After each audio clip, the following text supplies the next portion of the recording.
Hello and welcome everyone to the roadmap to becoming a meditation teacher. My name's Sura. I'm so excited to have you join us.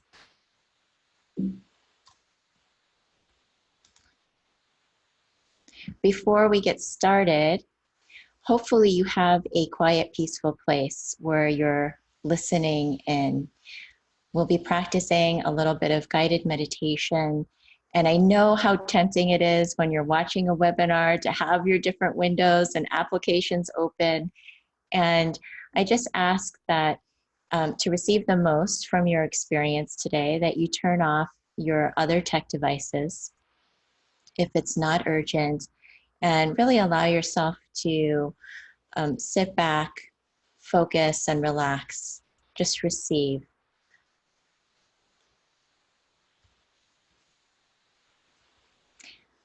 Today is our 2-day mini course where you're going to receive guided experience for clarity and direction.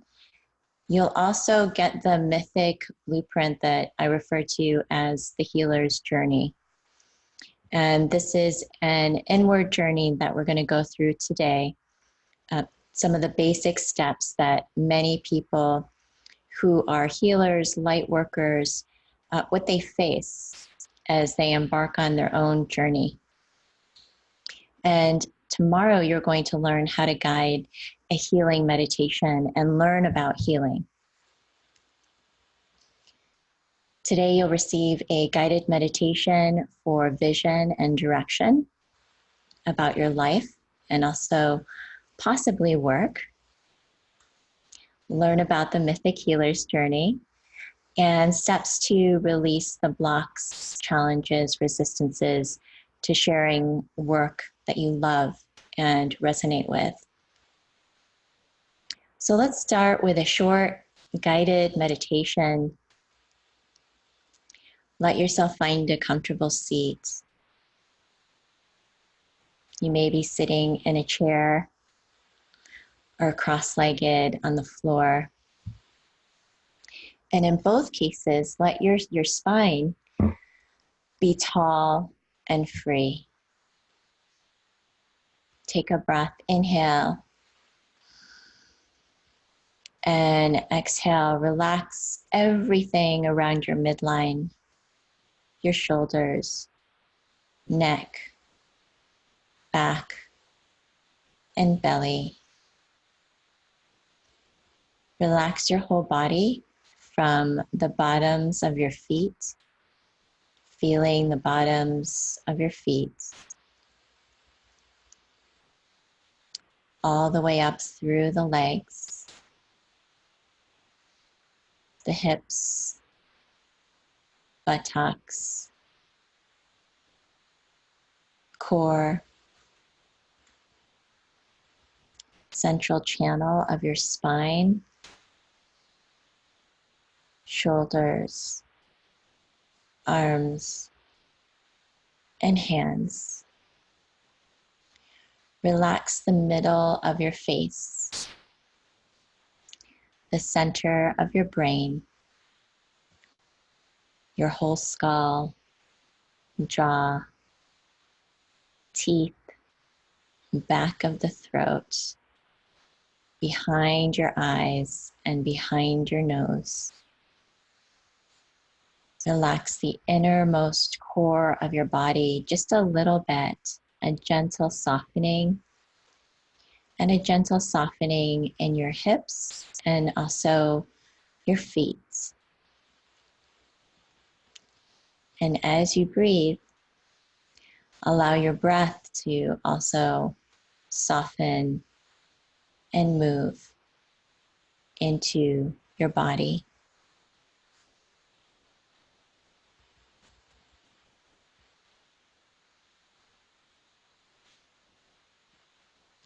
Taking this time to turn your attention inward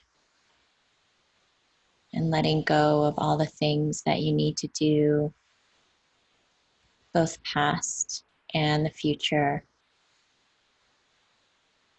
Letting go of all past thoughts.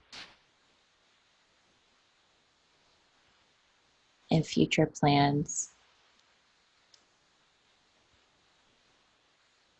Take this time to drop your attention into your heart center and the back of your heart.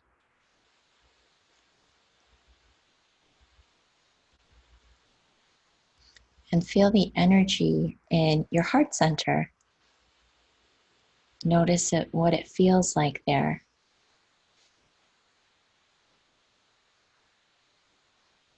Be aware without any judgment.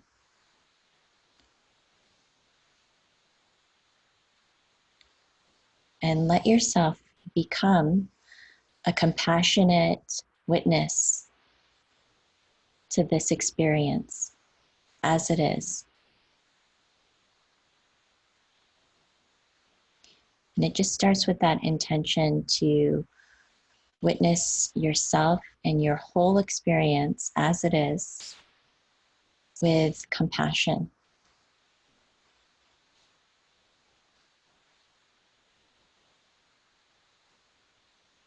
You might notice that the energy shifts a bit when you do that.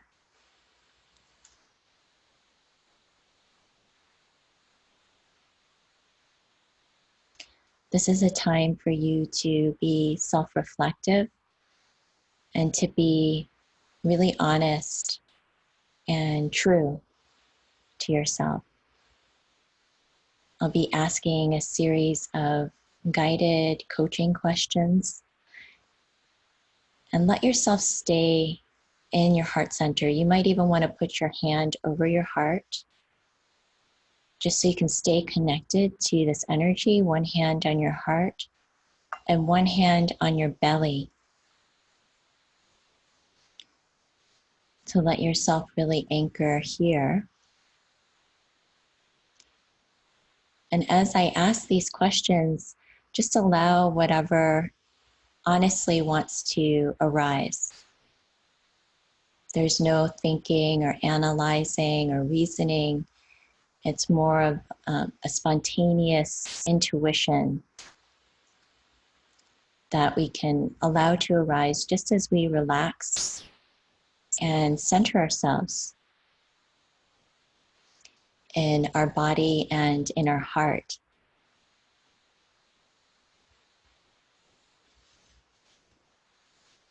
The first question is, what brings you joy? What brings you pure joy?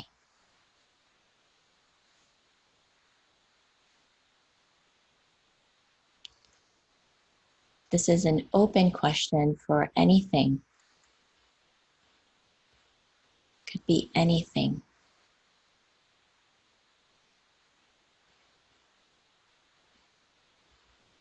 It could be simple, seemingly insignificant.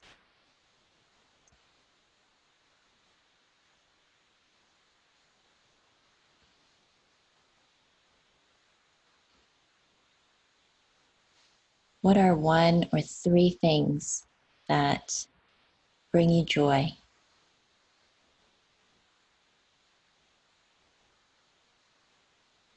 And just take note of that. You can also write your answers down if you have a pen and paper nearby.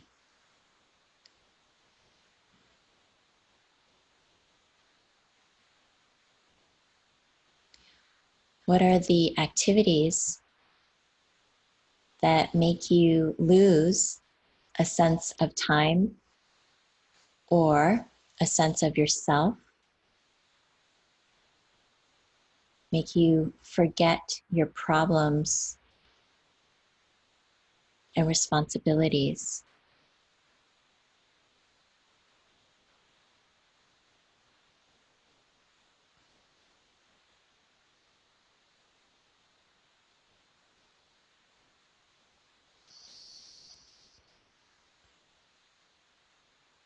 And if nothing comes to your awareness, that's okay too.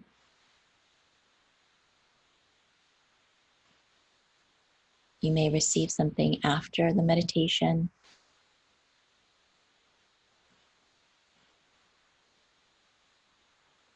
nothing at all. So whatever your experience is, it's perfectly okay.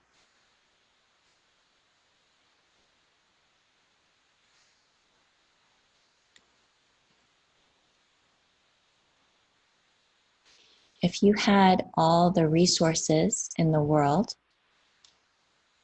and you knew that you could not fail, what would you do?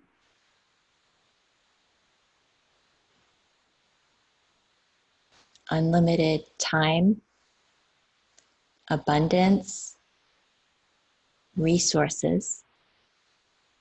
How would you spend your time? How would you spend your time? What would you do first? And there's no pressure to work or do something good. It's just what you really want, what you truly want inside.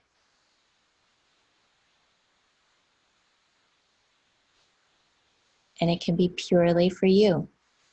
It may include others.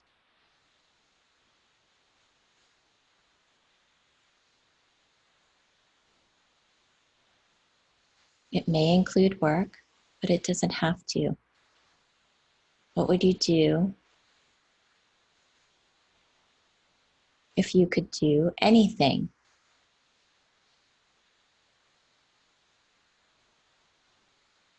And it's okay to let your imagination run free here. It's okay to slow down and notice everything that's arising for you in this meditation.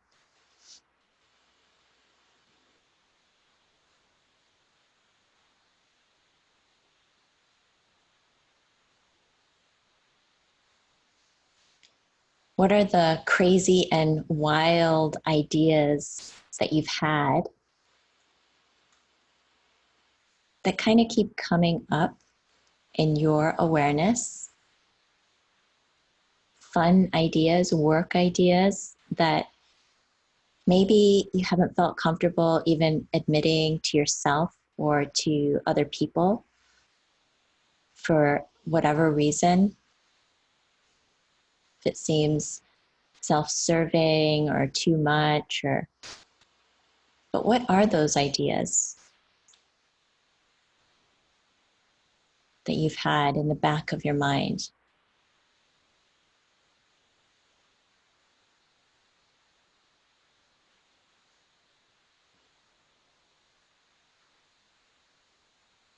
Bring them forward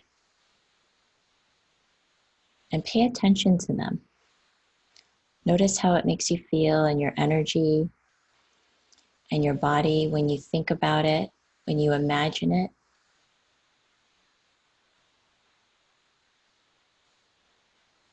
If you haven't had any, that's okay. What are those fun, wild, crazy, out there ideas? Maybe they're not even out there. Maybe they're reasonable.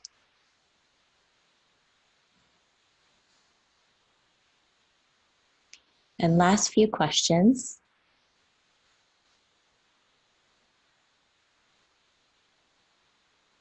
In what way has meditation touched you, transformed you, benefited you? What have you received from meditation?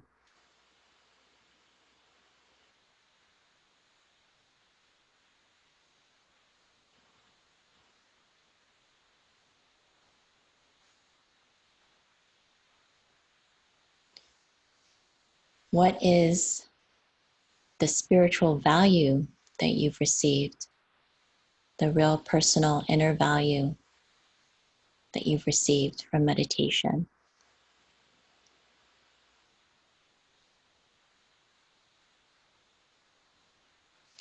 Can you imagine sharing it with others? What would that be like?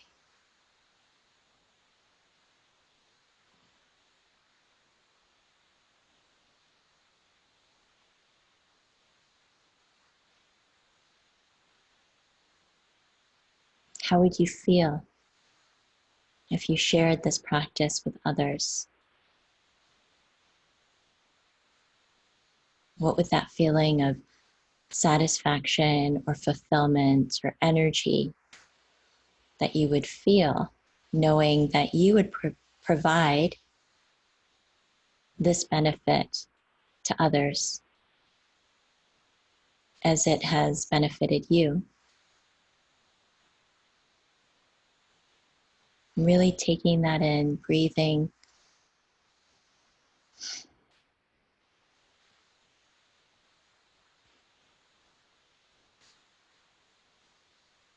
And how would that affect your own practice, your own spiritual practice, to share this with others?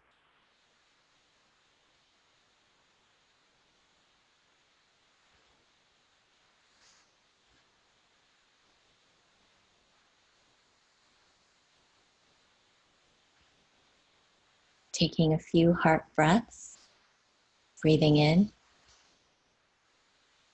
and breathing out. Breathing in and breathing out.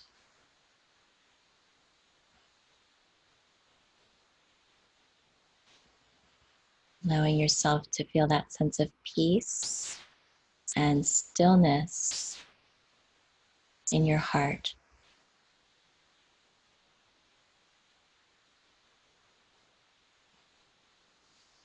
Thank you so much for joining me in this guided coaching practice.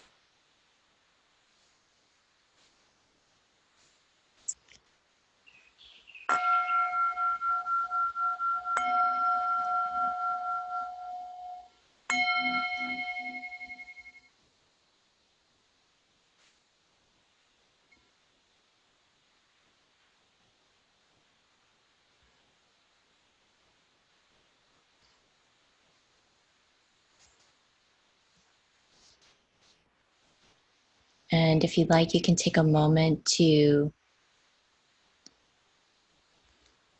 open your eyes and write down any thoughts or inspirations. Stretch a little bit. I'd like to start by introducing myself to you. My name's Sura. I'm a meditation coach and trainer.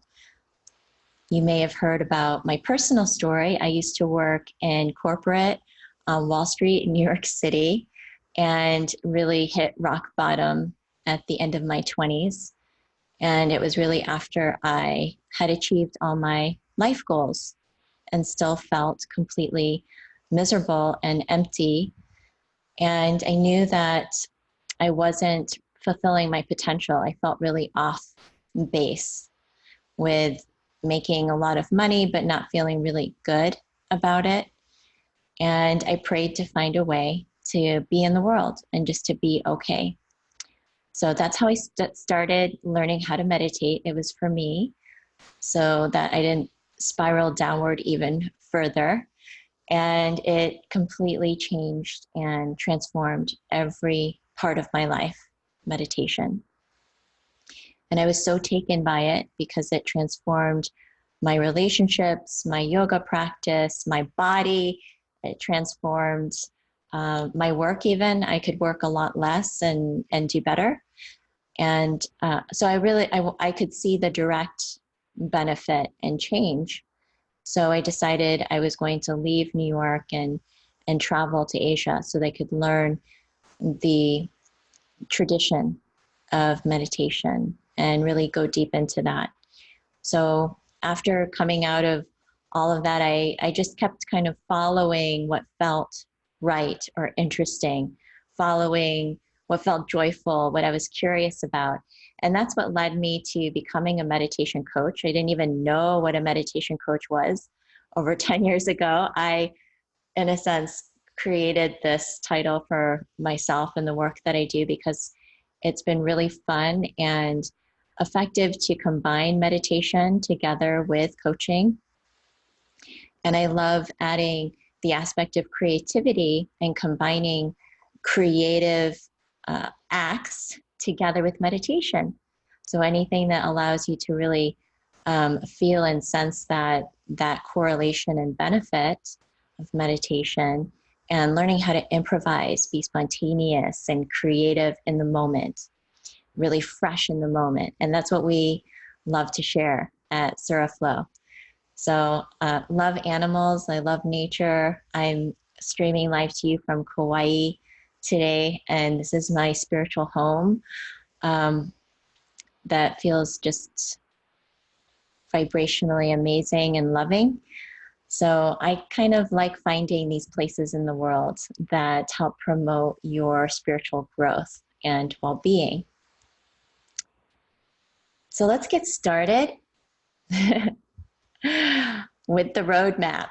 So just to let you know, this is a roadmap. It's not just about becoming a meditation teacher or coach. It's about finding what's real and true for you and what you want to bring forward into the world in whatever way, shape, or form that looks like, that you allow yourself to go outside the limitations and boundaries and lines that society has silently created for us and be willing to move outside of all that conditioning and expectation. So the roadmap really does look something like this. It's nonlinear, it's all over the place, it's really colorful.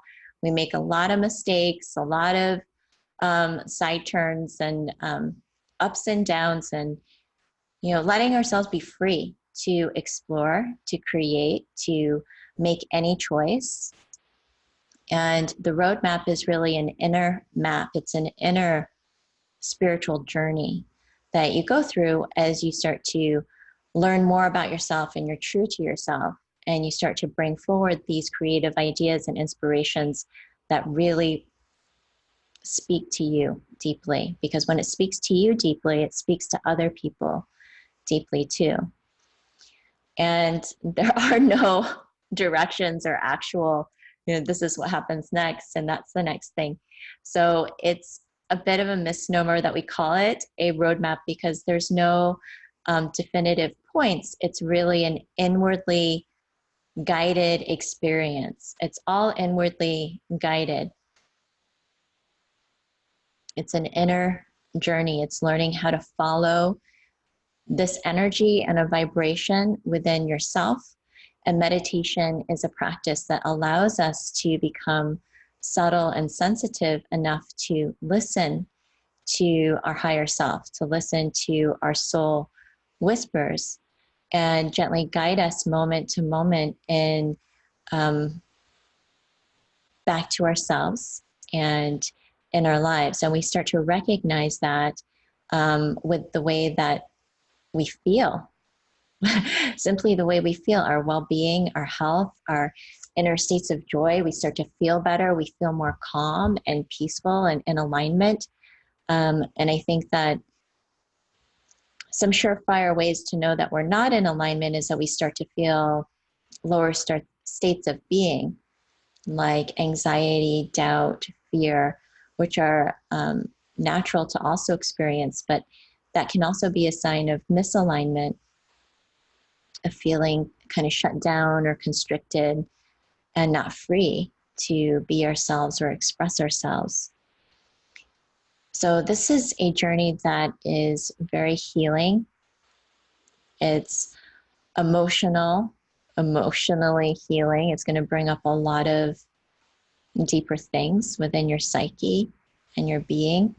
It's energetic. You start to become aware of energy. And it's a spiritual journey. Ultimately, it's a spiritual journey back to your true self. So this is really the essence of it. It's coming out, having the courage to come out as your true self in the world. It's really what it comes down to.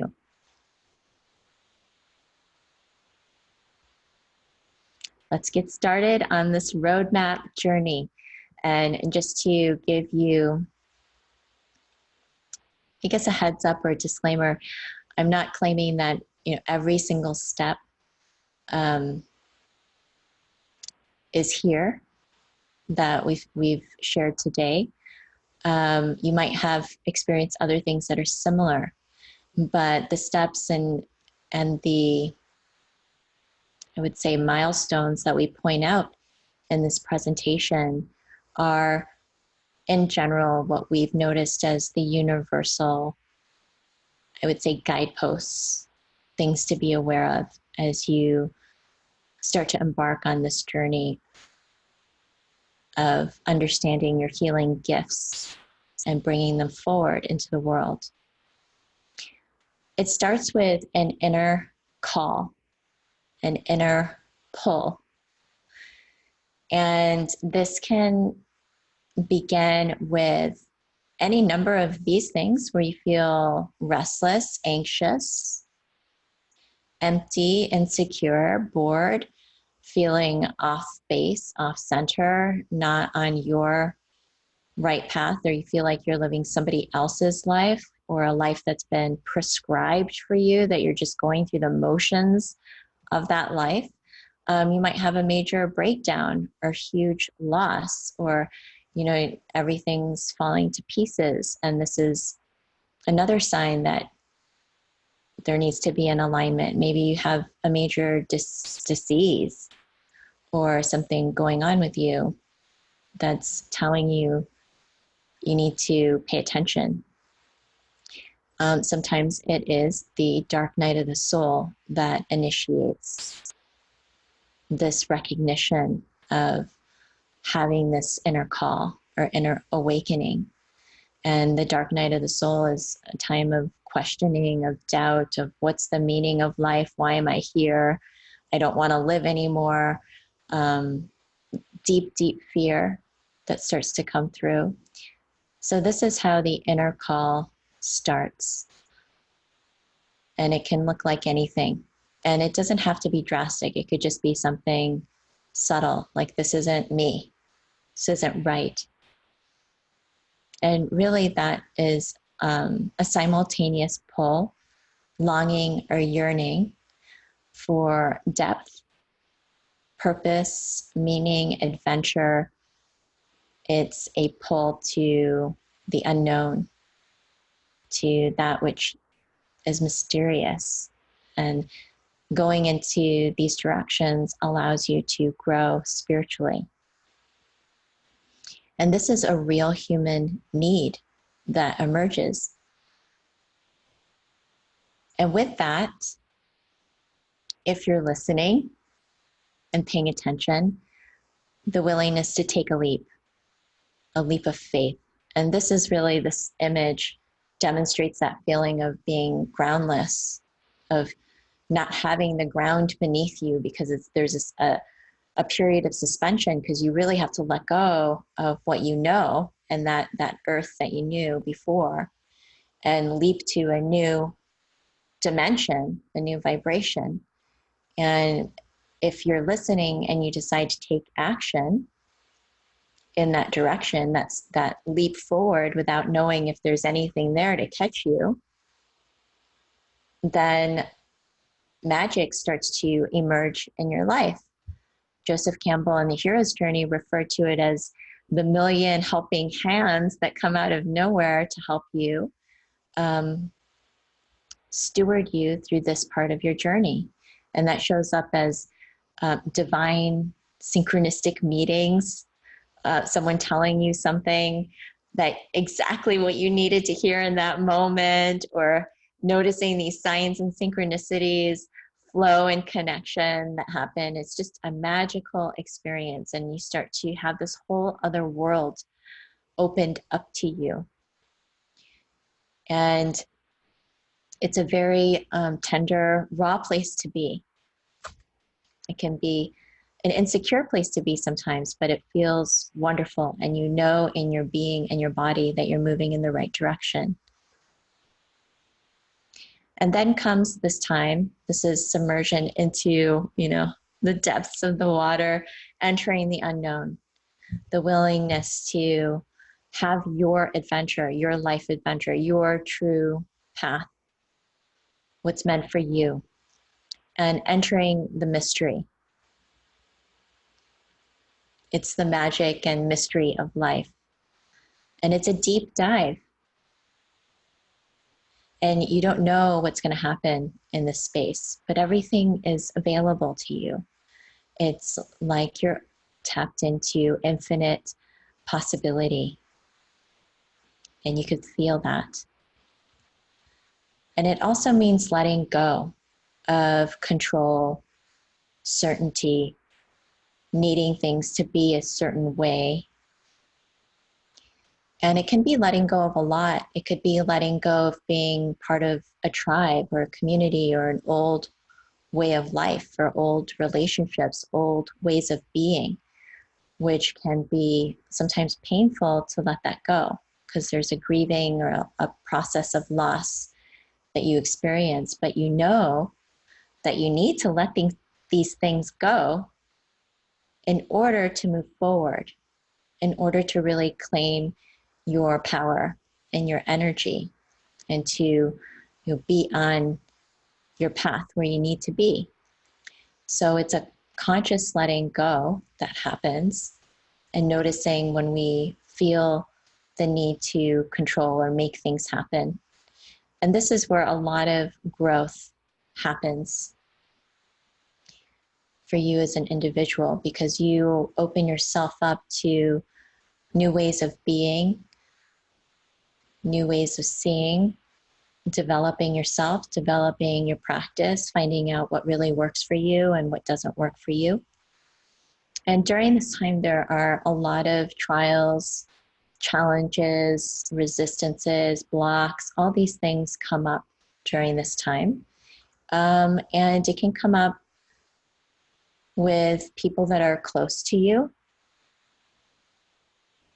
very close to you for a reason, because as soon as you start to go into this part within yourself, it tends to draw a lot of unconscious forces, including the unconscious of the people that are around us.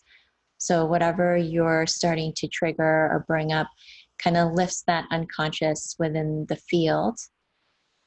And you can face a lot of challenges during this mysterious path where you're learning and you're growing, but then you're also finding that there's a lot of challenge and a lot of things that start to come up, and especially things that start to come up from the basement, from you, for you, right? From you and for you, your own unresolved fears, emotions, or past experiences that need to come up to your awareness in order to be cleared, to be healed and rebalanced so that you can move forward.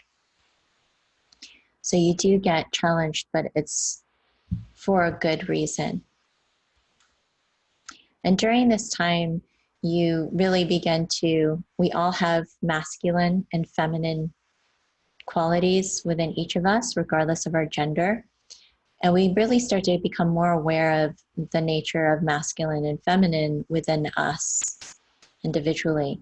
We start to heal the masculine within us, the way we've related to masculine energy. For many of us, because of our yang-driven society, we start to see, oh wow, I've really pushed it on that front unnecessarily. Because that's what gets validated in society, is like the pushing, the performing, the productivity, the constant doing, always being in that mode without retreating or finding quiet or even seeing, am I acting from the right place? Am I really awake in this? Or am I just kind of going through the motions just to keep going and more and more and more and buying into that mentality? So you start realizing, oh, okay, all that straining, that pushing, that performing, what was that for? Masculine energy is very powerful and helpful, but to what extent? And we begin to see how to bring this back into balance for ourselves and really heal any toxicity that we might have come into with putting our masculine energy into overdrive, or maybe not having it serve spirit in quite the right way, because of the way that it's validated in our own culture. And then we also turn to our feminine side, and we start to really look at our feminine energy like, wow, I have not really validated or valued my own feminine energy because I've perceived it as weak or not good enough. And, masculine gets more validated. And so we start to come into balance with our feminine energy. We reclaim our intuition, our inner knowing that comes through our body and our body's wisdom. And we even start to reclaim this in our spiritual practices that tend to be yang based. Our meditation traditions and styles have primarily been all founded from the masculine perspective. By men, for men, 5,000 years ago is how it was created for centuries. It was led this way. And so we're finding the value in the feminine in all aspects of our life, that there are natural cycles. Our body, as women, move together with nature, with the moon, and we start to find these cycles of doing, taking action, but also resting and retreating, allowing ourselves to retreat in our yin energy. So it looks more like less thinking, logic, linearity, reason, and more being. The permission to just be, knowing that's enough and that it's okay to just be. And more of a value for what's heart-centered, what feels aligned, what we don't see.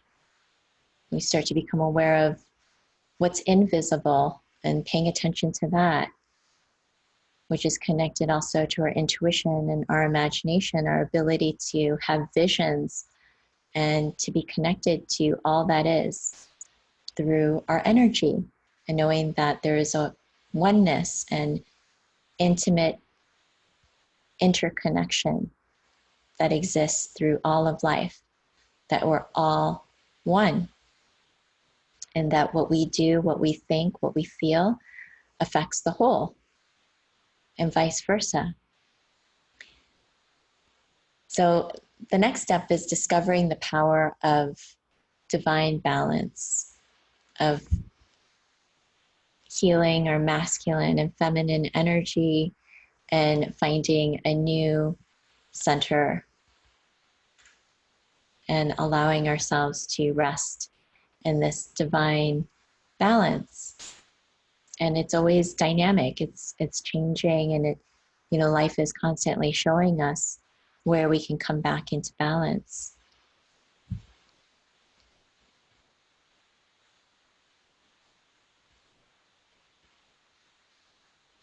We start to experience the power also of surrender, of really letting go.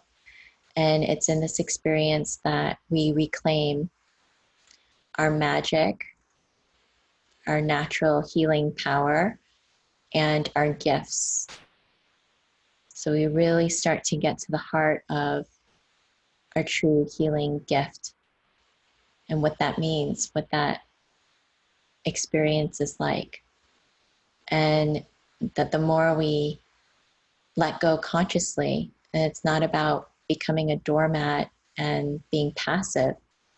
I think surrender is an active experience as well, because it takes so much courage to surrender to your spirit and to really listen at that level.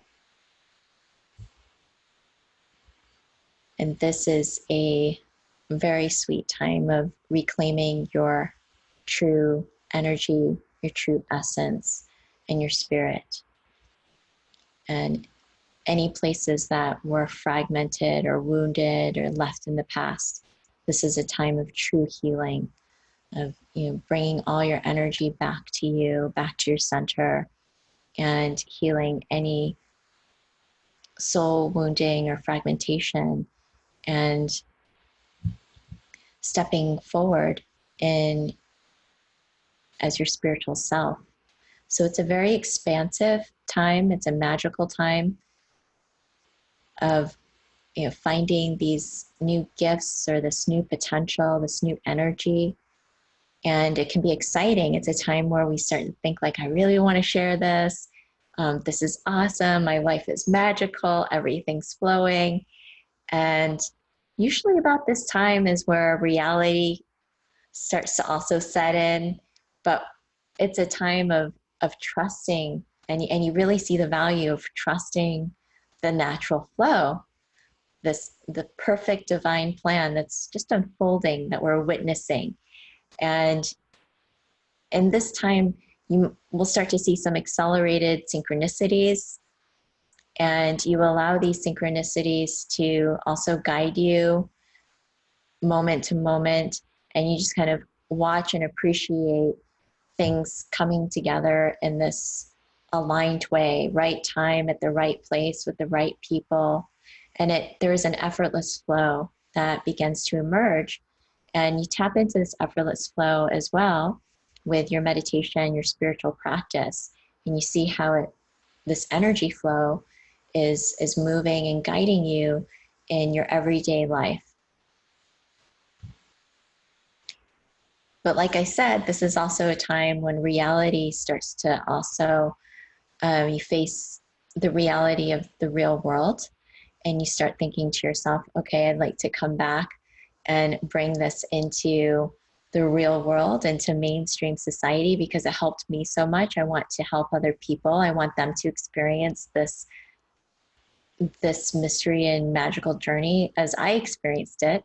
And this is really a time of true integration, of grounding your spiritual energy and knowledge and information into everyday life. So it's not about going to the mountaintop as a recluse away from the rest of the world. It's actually about coming down from the mountaintop and being fully in the world and being able to walk in all worlds. This is one of the final steps in the hero's journey, is learning how to take the boon and the spiritual knowledge and bringing it back to your community and benefiting your community. This is probably, I would say, the most challenging aspect that healers face, is coming back into the world. And the choices are, do I go back to what I used to do? Do I go back to corporate or that 9-to-5 job or something really structured? Do I do another training? Maybe you've already done a lot of trainings and do I do another one? How do I get back in? It's the question. How do I do this? On every level, logistically, how do I do this? What do I call myself? What do I say? Now you've had this expanded experience and experienced all these new dimensions within your being, and you feel in some ways maybe I'm having to put this back into a box so that people can understand this. I mean, what do I say? What do I do? And this is also can be a very lonely and isolating period, because you might not have a lot of support or people around you that have had a similar experience to you. So this is where a lot of people do get stuck, and it's really challenging to move to that next level, because this is probably the biggest initiation a healer can experience, is bringing your gifts back into the real world successfully and sustainably. Like I said, can I really do this? How do I do it? Everything feels maybe funny and weird. What do I charge? What do I say? What are my services? What does this look like in my everyday life? And there's a lot of things that start to come up, the fears, the doubts, other people's voices coming in and saying, oh, really? What's that? Or, and they're putting their doubt and fear into your space. And am I really worth doing this work? Am I a real healer? How can I charge money? I don't feel right charging money. This is a gift from God. I should be self-sacrificing to do this. And so now you're really stuck because I don't feel comfortable charging a lot of money for this. And I don't, how do I make money? How do I have this sustain me? How do I charge? All these questions start to come up. And this is about learning to see yourself and value yourself as a healer and what this energy really brings forward for other people. Like I said, this is a time of initiation, being initiated to a new period in your being. It's you're stepping into your power. And to really offer this work in the real world takes a lot of introspection, inner work, and healing, because it means you're getting clear. You're getting clear about who you are, what you want, how you're going to help people. And this takes a level of maturity and honesty and energy to get to this next level or step in your life. So it is about learning how to align your real self to every aspect in your life. The way that you live, your true self, the work that you do in the world. And it doesn't really matter what you call yourself. You can still bring healing energy into corporate America. You can still go back to your old job, but maybe in a new way. So there's a lot of different ways to approach the new work and how you want to bring that forward. And it is about, I don't think spirituality is about ascending and going somewhere else. It's nice when we have those blissful moments of being completely expanded to infinity and higher consciousness. But it's also, to me, it's descension. It's learning how to bring this light all the way through, bring it down and ground it into the real world. And there's a Zen saying that says, chop wood, carry water. Chop wood, carry water. Before enlightenment, after enlightenment. That's what you do. Chop wood, carry water. It's the same thing, but in a whole new way, in a whole new energy or awakening or awareness. And it's learning how to really ground down your spiritual self, be your true self in the real world. A lot of times during this period where you're transitioning, this is a very sacred time. And I recommend this time being mindful about your energy and your connections, because this is where a lot of resistance can start to come in to, block you even within yourself. You might start to feel lack of motivation. You sort of know what you need to do, but you're not taking action on it. And there can be a lot of unconscious, like crazy unconscious resistance that starts to come up that just baffles you why you can't move forward on very small things that would move, what you need to do forward, but you just can't do the small things even. And you wonder, like, where is all this resistance coming from? It's a crazy level, because anytime you go from one level to the next level, you're going to face major resistance. And especially when you're up leveling spiritually and you're starting to offer this energy into the world. So this is also a time where there can be a lot of chaos and drama in your personal life that feels like it's just going to take over. And now you're going to have to focus on this karma, drama, chaos, however you want to call it. But it just kind of takes you way, way, way off. And you can feel it. It's like you're just swirling in a tornado of stuff. And you don't even remember now what you have to do, because now you're just focused on all this chaos and stuff that's flying in front of you. So that's a really good way to stay in the resistance, by the way. And what it also is connected to, which is the next step, is the fear of being fully seen and heard in the world. The fear of putting yourself out there, because this is like my true inner self. It's my inner child, my magic child, and what I really love and what's important to me. And what if I put that forward and now nobody likes it or wants it, and they reject me and they judge me? And it's the fear of being misunderstood, and it's the fear of being diminished, even the fear of being killed. Like there's a weird unconscious fear that if I speak the truth of what my truth is, somebody's going to come after me and maim me and hang me, you know, because there's a lot of this unconscious fear that's running in the background. So we want to pull this fear forward and name it and call it out so that it doesn't have power over us or any unconscious power over us. So all these fears are natural. If you're not feeling these fears, I would be very surprised if you didn't have this come up in any way, shape, or form. So this is this fear of being seen and heard, and a fear of expressing yourself, putting your true self out there. So it's natural. What if no one likes me? What if nobody wants what I have to offer? What if nobody shows up? What if they don't understand? You know, all these questions. And you have the imposter syndrome, which is, I'm a fraud. I'm not really a healer. I'm not good enough to be a healer. I mean, I've only been doing it for 6 months. Who am I to call myself a healer?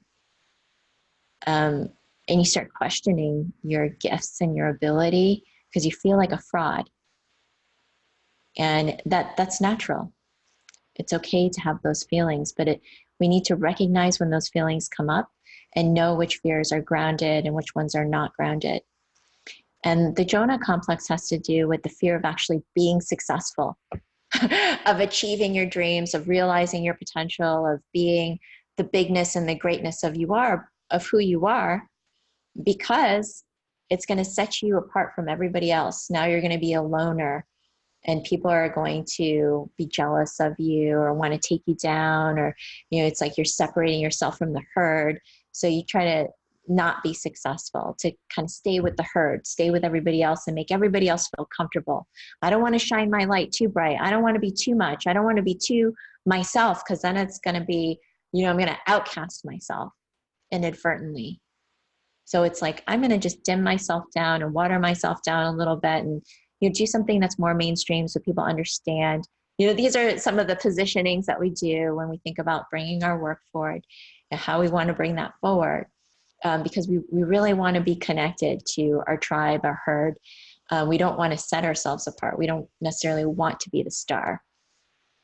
And then, of course, the inner demon critic, which is always being critical of yourself and putting yourself down, and that self-imposed humility that you keep like throwing back on yourself, which all comes down to not feeling good enough. So that's what that is.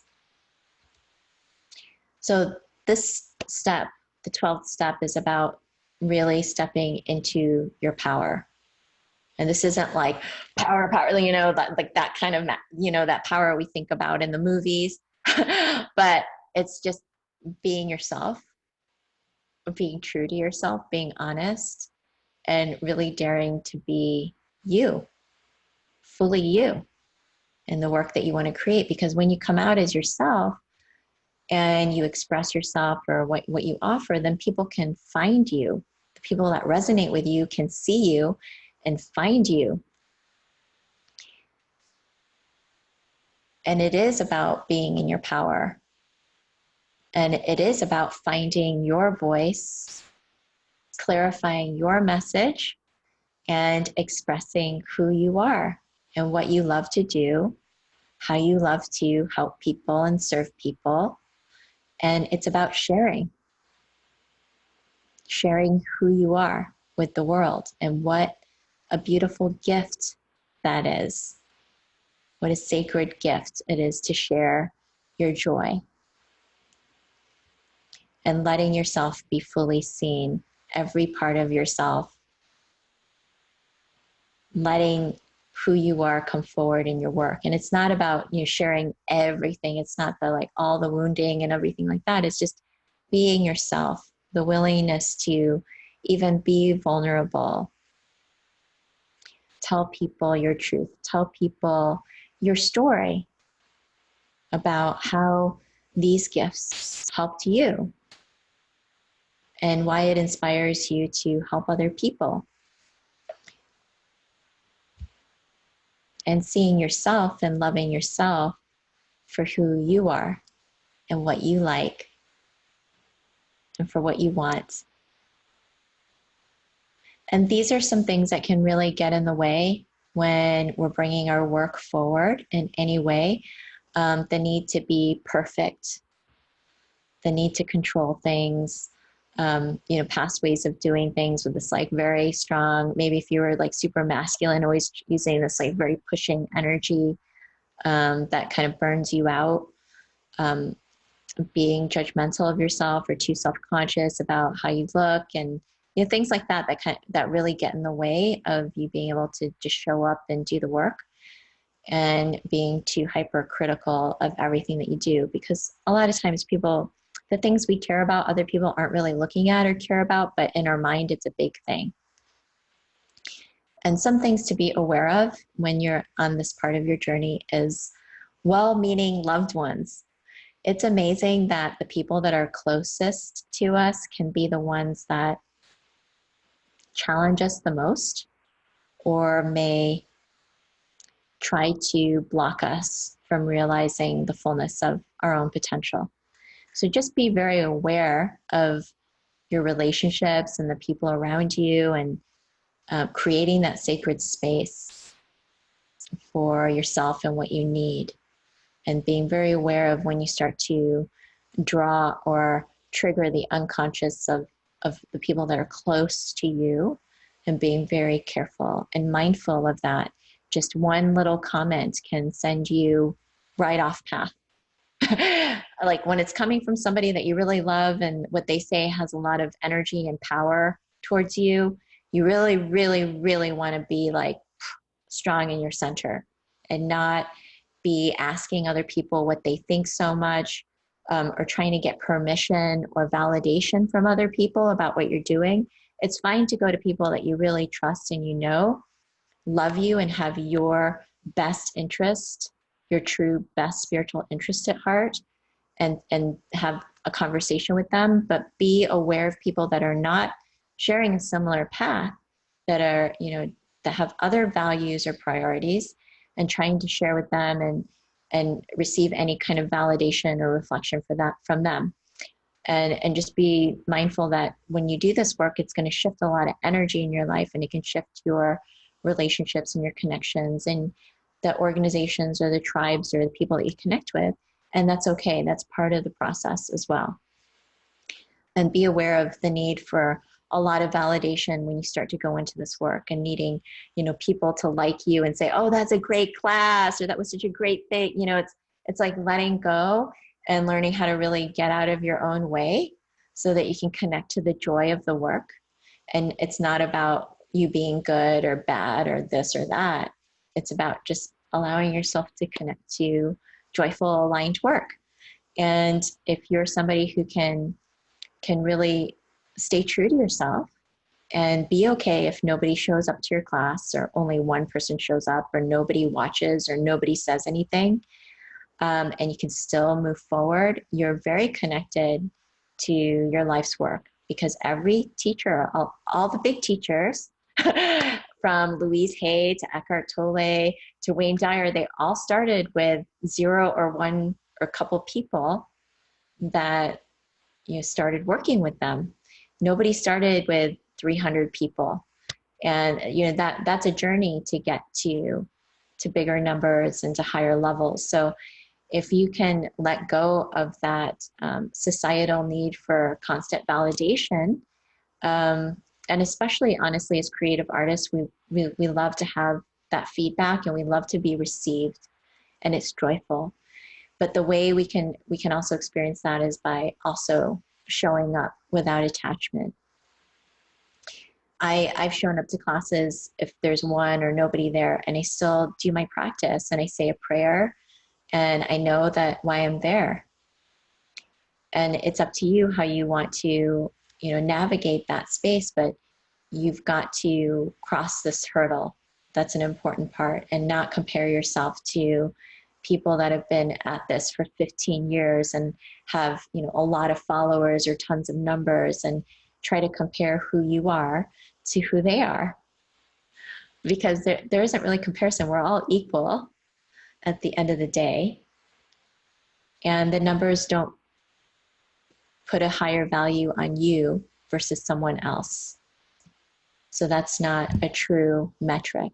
And we have to remember what's real as we embark on this work. And it really does take a level of commitment.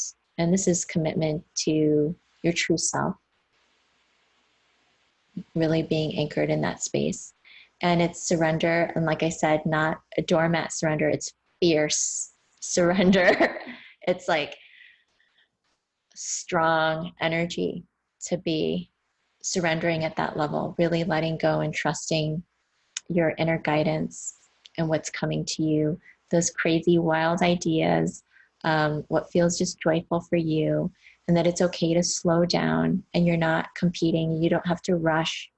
It's all unfolding at the pace it needs to. We don't have to try to go fight against nature in the natural way.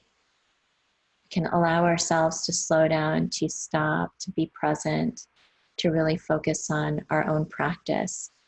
And by starting at that place and setting the vibration for yourself every day with meditation and your spiritual practice, and then you allow yourself to create from that space, let things flow from that space, you notice a much different quality that starts to emerge than when we're just trying to get back in a rat race in the same way with different work. We can still use the egoic energy in our healing work too. And it's learning how to balance, like I said, our energies to bring our work forward and to, in a sense, temper or master those energies. And it takes a lot of perseverance and inner strength. And you can do it. You can do it. If this is something that you love and you want to do, you can absolutely do it and do well. It takes self-love, a lot of self-love, unconditional love. And like I said, attuning to that every day through your practice is, I think, paramount for that. And courage and listening. Learning how to tap into this whole new space within yourself. And it's a really, really beautiful experience. And because you feel it. Joseph Campbell would say, when you're on the beam or you're off the beam. When you're on your beam, when you're on it because you feel it. Even if it doesn't mean that you have, fame and recognition or money or this or that, but you can feel when you're on your beam. It's a palpable, visceral feeling, and it boosts your energy. It makes you feel healthier, more radiant, more vibrant, more passionate. You just feel that energy. And that's what's letting you know that inner sense. And learning how to follow the flow, this inner flow, your inner joy, without expectation or attachment. In the yogic text, they would say, release the fruits of your labor, the attachment to the fruits of your labor. And just learning how to let things flow. It's really about tapping in. Abundance is a natural state, and it's just allowing that flow and understanding abundance, even freedom, these concepts in a new way. And I'll just give you some examples. When I was doing my work and there seemed to be an obstacle, like a lot of funding was needed at certain points, the money always came, and it would come literally, I would say, like within minutes, because it's as if the universe knows exactly what you need and when you need it. And I say that when God guides, God provides. So you might have the guidance for something and you won't know how it's going to happen. But if you receive the guidance and the vision, there's a reason you received it. And when you start to trust it and follow it, you'll start to notice that the things fall into place the way they need to. So it's letting go of that level of management and control. And it takes some skill and a lot of self-awareness. But in my own path, and this is why I love to share this kind of spiritual practice, a creative flow practice, is that when you are, letting go and you can connect to abundance. Abundance is really doing, what you want, when you want to do it. It doesn't necessarily mean money.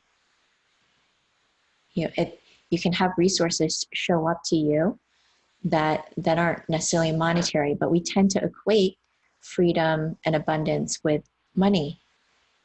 But money is just an energy. But money can also come. But I'm just giving you some examples of how we start to, in your practice, you start to notice things differently and the way things show up, oftentimes better than you expect, because you're following this inner sense.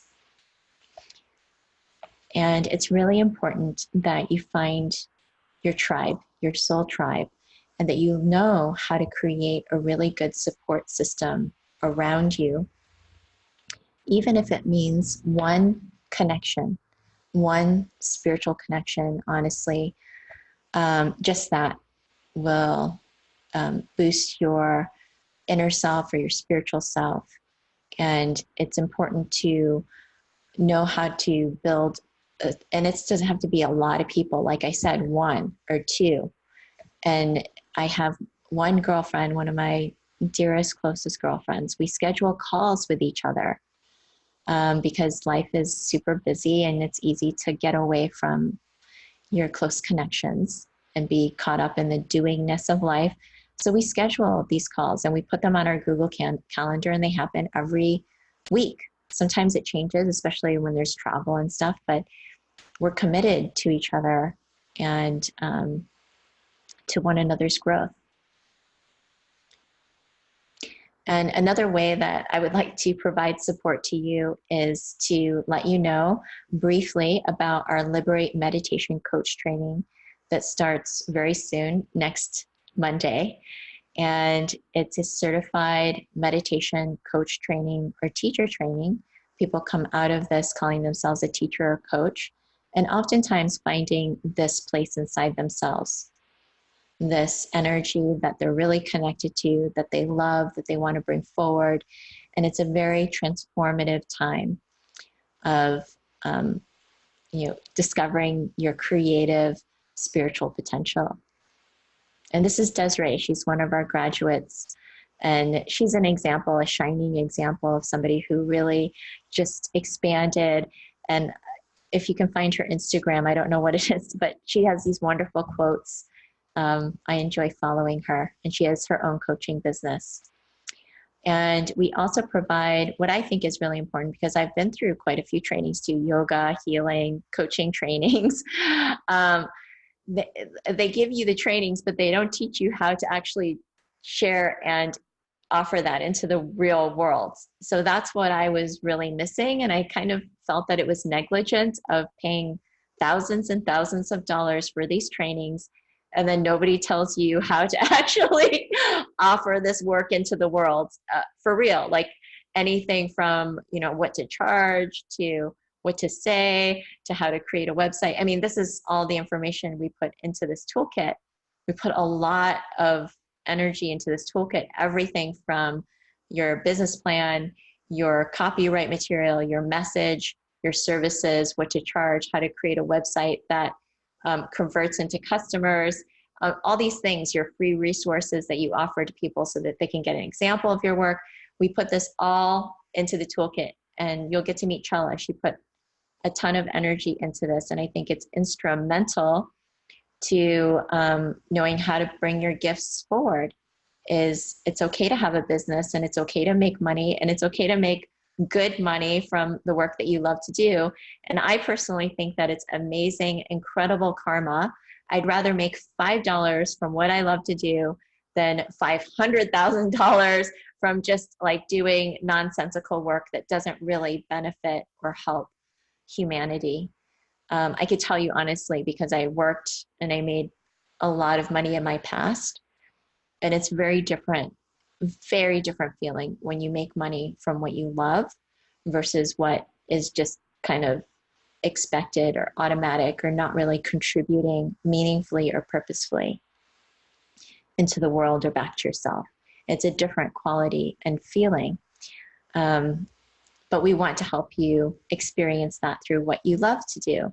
And in meditation, you can offer classes, sessions, workshops, retreats, online, offline, in-person, individual, group. There's so many different ways you can offer it. I love teaching meditation. I used to teach yoga a lot. Meditation for me is, I feel much more aligned, I would say, vibrationally to meditation. It's much less taxing from my experience because, you know, you're working more with the body and at a different level. And, you know, teaching and even in coaching, it's different because in meditation, you're offering the resources and you're vibrationally aligning also with the people that you work with. And in that space, it can create a lot of flow and energy. And I love giving people the skill of learning how to resource and center themselves and focusing more on that skill, not necessarily on, you know, their body position. I think it's also important, but on this core skill. And our Liberate Meditation Coach training starts September 2nd, which is next Monday, and our enrollment closes on Friday. So we do still have some spots left. It's filling up now, but we have some spots left. Trella is going to put the link in the chat box for you to learn about Liberate and also how to enroll. Thank you so much for listening, for joining me on this roadmap journey. I hope you found it enlightening, insightful, interesting. And I'd like to end just by asking you, what's your true calling? What do you feel is your true calling? And what are you waiting for? What are you waiting for?